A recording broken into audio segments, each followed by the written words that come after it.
Good. Here I'm showing you problem P8.5, and it says implement a class soda can with methods get surface area and get volume. In the constructor, supply the height and the radius of the can. Alright, so we're gonna start working with classes, and we need to build two methods, which are surface area and volume. And then in the constructor, we need to supply the height and the radius of the can. So I'm gonna go to VS Code, and I'm gonna call this file sodacan Java. Okay. So on this file, I'm gonna build the constructor and the methods, and then I'm gonna build another file, which will print the outcome after the calculations. It'll print the outcome, so we don't have a mess and everything. So first we need to write the variables, the name of the variables that we're gonna use, and in this case there will be height and radius. So I'm gonna use, for the data types, I'm gonna use doubles. So we double height, and then double radius. Okay, so we got our two variables, and also I could write private before the data types and the name of the variable. And what private does is that, let's say that we have another class, these variables would only be accessed through the sodacan class. So if we have another class and we try to access these variables, if we try to access from the other classes, it wouldn't work, because these variables are private and are exclusive for the sodacan class. I'm just gonna add them. It doesn't change anything in the code, so I'm just gonna do it for practice. Now we're gonna build a constructor. So we're gonna write public, and then sodacan, which is the name of the file, and then we're gonna write inside the parameters, which are height and then double radius. Okay, so our constructor is almost done. Now we need to declare the how was it called? Objects? No, instance variables. Instant variables, yes. So it's this, and then height equals height, and then this radius equals radius. Okay. So what this does is that for the other file that we're gonna build, if we say that we have, I don't know, a 10 for height and a 3 for radius, then those numbers, they're gonna come in to this class, and then they'll be assigned to height and radius. And with that, we can do the calculations for the volume and the surface area. Now I'm gonna build the first method, which is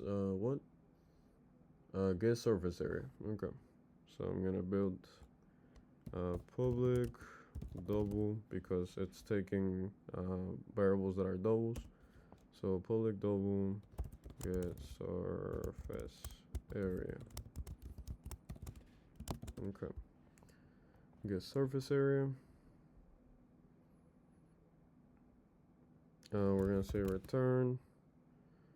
And okay, so for this part, we need to get a formula for us to get surface areas. And I already did the research, and I got the formulas right here. Let me show you. So here I got surface area formula and the volume formula. I'm gonna talk off this one first. So okay, so for the formula, it's gonna be 2 times pi, so it will be math dot pi times radius times radius. We're writing radius twice because it's radius squared, and then plus 2 times radius, and then what? Oh no, pi, sorry. Mat pi times radius times height. Okay. So here we got our first method complete, which is get surface area, and this is the mathematical calculation or process that we need to follow. So it's 2 times pi times radius squared plus 2 times pi times radius times height. Now let's build the next method, which it's called what? Get volume. Get volume. Okay, so we're gonna return, and for that the formula is mat pi, pi times radius, and then times height. Okay. So here we are done with the creation of the class. We declare our variables, and then we build our constructor with our parameters, sorry, and our instance variables. Then we call our two methods, which are the ones that are going to do the calculations. And now we need to create another file so we can have everything more organized. So I'm going to call it main. Now I'm going to say public static void main string. Okay. So now we can start building our code.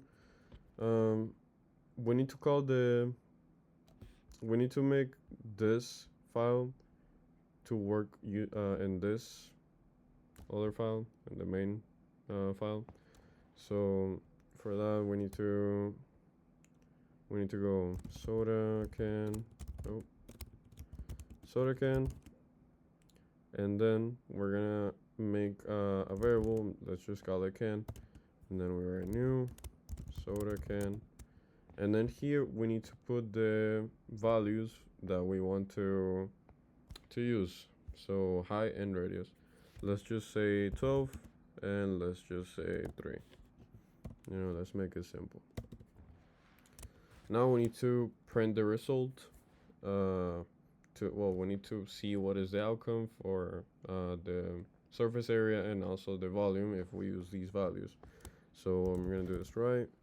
System out print new line. I'm gonna say surface. Oh, forgot this. Surface area.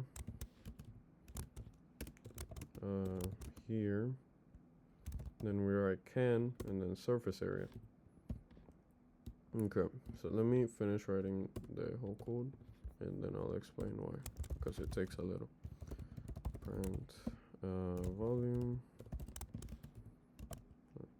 here, can get volume. Okay. So why would we write can? So can, it'll be the name for the object, that will be representing the class, we can say. Maybe I'm wrong, but yeah. So what does this mean? So we could do it without writing this, but if we do it, then we will be we could only do this one time. But if we have an object, then we can do it multiple times. For example, if I wanted to no, a better example would be this. So let's just say soda can, and then we call it can 2, and then I write the same thing, new soda can, and then I'm just gonna say 7 and 4. So here I got another object which is called soda. It's called can 2. So I can do the same things. I can just copy this and put it here, and then add the 2, and then I will get the same calculations done but with different input. So we can see here that for the first object that we had, which is called can, we have a height of 12 and a radius of 3. But the second object, which is called can 2, it has a height of 7 and a radius of 4. So we can just create new objects every time we want to make different calculations, and we don't have to be rewriting the whole code. So this is just a way to recycle the code without having to struggle writing again and again the same code. So I'm just gonna delete this, and I'm just gonna use one object. Okay, so now I'm gonna run the code. It takes a little, I don't know why, but it takes a little. And yeah, there we go. So we see that we get both methods printed, and we get surface area, and we get this whole number. And the volume, we also get this whole number. So we can say that it's working correctly. Let's just make the test, and let's change it to 34, let's say, and 20. Let's run it. And here we can see that we're getting even bigger number, and here as well, an even bigger number for the surface area and the volume. You can see that they're two different numbers. So we can say that this code is working properly. And yeah, I don't think there's anything else to add. So thank you very much, and have a good day.